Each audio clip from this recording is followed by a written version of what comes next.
नहमदुहु व नसल्ली अला रसूलिल करीम अम्मा बाद। हिंदुस्तान के एक साहब ने पूछा है कि रबीउल अव्वल में चांद की सूरत हाल क्या है। जवाबन अर्ज है कि 4 सितंबर बरोज बुध को इंडिया में चांद को चाहिए है 10 डिग्री, बर्मा में 11 डिग्री, बांग्लादेश में 10 डिग्री, नेपाल में 9 डिग्री, कराची में 10 डिग्री, पेशावर में 8 डिग्री और ईरान में 9 डिग्री है, लेकिन एक कैटेगरी है।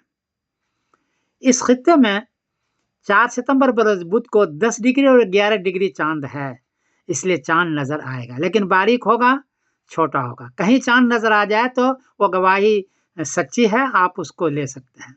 और 4 सितंबर बरोज बुध को चांद नजर आएगा और 5 सितंबर बरोज जुमेरात को रबीउल अव्वल की पहली तारीख होगी इंशाअल्लाह। इस एतबार से 16 सितंबर बरोज पीर को 12 रबीउल अव्वल होगी।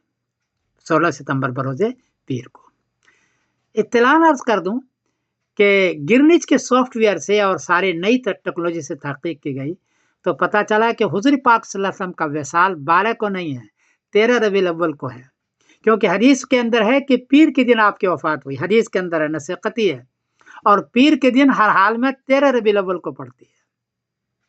12 रबीउल अव्वल को एतवार का दिन है, 12 रबीउल को एतवार का दिन है, तो एतवार के दिन तो आपकी वफात है ही नहीं, इसलिए 13 रबीउल अव्वल को आपकी वफात है। ये तहकीकी चीज़ है।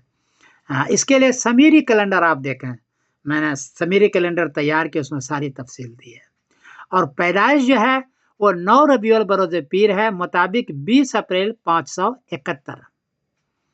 तो 9 रबीउल अव्वल को आपको पैदाइश है, क्योंकि पीर का दिन वही पड़ता है। 12 रबीउल अव्वल को पीर नहीं है, जुमेरात है। सारी तहकीक की गई है। ये एक तहकीकी चीज़ से मैंने पेश कर दिया, कमी बेशी हो तो मुझे माफ़ कीजिएगा। मैं समीरुद्दीन कासिम बोल रहा हूँ मैनचेस्टर इंग्लैंड से। अस्सलाम वालेकुम व रहमतुल्लाहि व बरकातहू।